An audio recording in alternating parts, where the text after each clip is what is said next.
রহমতুল্লাহ। নববর্ষের শুভেচ্ছা সবাইকে।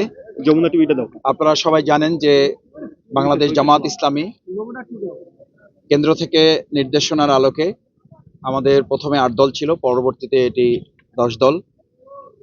প্রাথমিকভাবে আমাদেরকে নমিনেশন পত্র জমা দেওয়ার জন্য নির্দেশনা দেওয়া হয়েছে। আমরা সবশেষ দিন অর্থাৎ 29 ডিসেম্বর নির্বাচনী আচরণবিধি মেনে অত্যন্ত বিপুল উৎসাহ উদ্দীপনায় আমার প্রিয় বাউফলবাসীর সাথে নিয়ে, জুলাই যোদ্ধা শহীদ পরিবারকে সাথে নিয়ে আমরা জমা দিয়েছিলাম এবং সেখানে প্রাথমিক ভাবে আমাদেরকে সেটি রিসিভ কপি নেওয়া হয়েছিল মনোনয়নপত্র।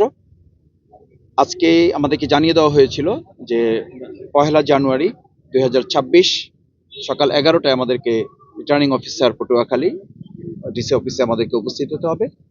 আমরা সেই মর্মে এখানে উপস্থিত হয়েছি। আমাদের যে মনোনয়নপত্র আমরা দাখিল করেছিলাম, আলহামদুলিল্লাহ মহান আল্লাহ শুকরিয়া আদায় করি এবং আমার প্রিয় বাউফলবাসীর প্রতি কৃতজ্ঞতা জ্ঞাপন করি। তাদের অক্লান্ত পরিশ্রম, চেষ্টা, ভালোবাসা এবং দেশ বিদেশে যারা বাউফলবাসী অবস্থান করেন তাদের দোয়ায় আজকের বাংলাদেশ জামাত ইসলামী পটুয়াখালী 2 বাউফলের মনোনয়নপত্র দাঁড়িপাল্লার প্রতীকের এটি বৈধ ঘোষণা করা হয়েছে। আলহামদুলিল্লাহ। আমরা আশা করি এই বৈধ ঘোষণার মধ্য দিয়ে প্রথম যে বিজয় হয়েছে, এই বিজয় চূড়ান্ত বিজয় রূপ লাভ করবে ইনশাআল্লাহ। আর নির্বাচনে আমরা চ্যালেঞ্জ 3-4টা চ্যালেঞ্জ মনে করি, এটা সবসময় বলেছি। একটি হলো, কোথাও কোথাও আমরা লক্ষ্য করেছি পেশি শক্তি ব্যবহার করার কেউ কেউ চেষ্টা করছেন। আমরা অত্যন্ত সৌজন্যতা, সহনশীলতার মধ্য দিয়ে আমরা বলেছি যে পেশি শক্তি নয়, গালাগালি নয়, বরং গলাগলি এবং গণতন্ত্রের যে সৌন্দর্য, সেই সৌন্দর্যকে সামনে রেখেই আমরা একটা প্রতিদ্বন্দ্বিতামূলক, অবাধ, সুষ্ঠু, নিরপেক্ষ নির্বাচন করতে চাই এবং সেক্ষেত্রে প্রশাসনের আমরা লেভেল প্লেইং ফিল্ড এখনো কোনো ক্ষেত্রে কিছুটা ঘাটতি আমরা পরিলক্ষিত হতে দেখেছি। বিশেষ করে আমরা প্রত্যাশা করি যে কেন্দ্রভিত্তিক যে সিসি ক্যামেরা বসানোর কথা, সেটি এখনো নিশ্চিত হয়নি। আমরা আশা করি যে এটি এখনো সময় আছে, এটি নিশ্চিত হবে এবং অবৈধ অস্ত্র উদ্ধার, সন্ত্রাসীদের গ্রেপ্তার, যারা হুমকি ধামকি দিচ্ছেন বক্তব্যের মাধ্যমেও আমি মনে করি কোথাও কোথাও কেউ কেউ আচরণবিধি লঙ্ঘন করছেন।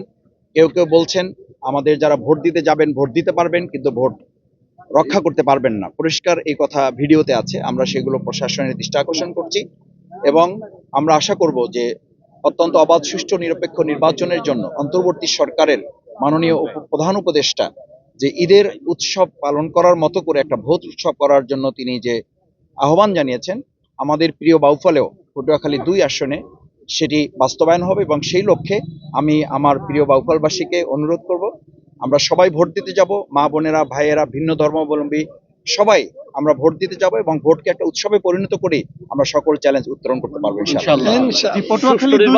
বিজয়ের ব্যাপারে আপনি কতটা আশাবাদী? আমরা শতভাগ আশাবাদী ইনশাআল্লাহ। কারণ ইতিমধ্যে মা বোনেরা, ভাইয়েরা, হিন্দু ধর্মাবলম্বী আমরা বিগত 15 বছর তাদের পাশে থাকার চেষ্টা করেছি। দুর্যোগে, দুর্বিপাকে, ক্রান্তিকালে, ক্রাইসিসে আমরা তাদের সাথে ছিলাম, সাথে আছি এবং সাথে থাকব।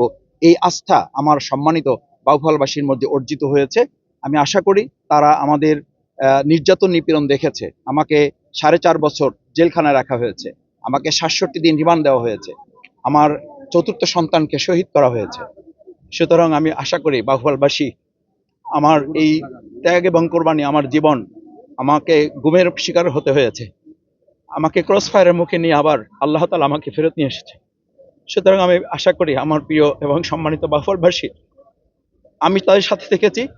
আগামী 12ই ফেব্রুয়ারি তারা দাঁড়িপাল্লা এবং জামাত ইসলামী সহ যে 10 দল আমরা ঐক্যবদ্ধভাবে একত্রিত হয়ে ইনশাআল্লাহ বিজয় নিশ্চিত করব। ইনশাআল্লাহ। যে পটুয়াখালী 2 তো সবসময় আওয়ামী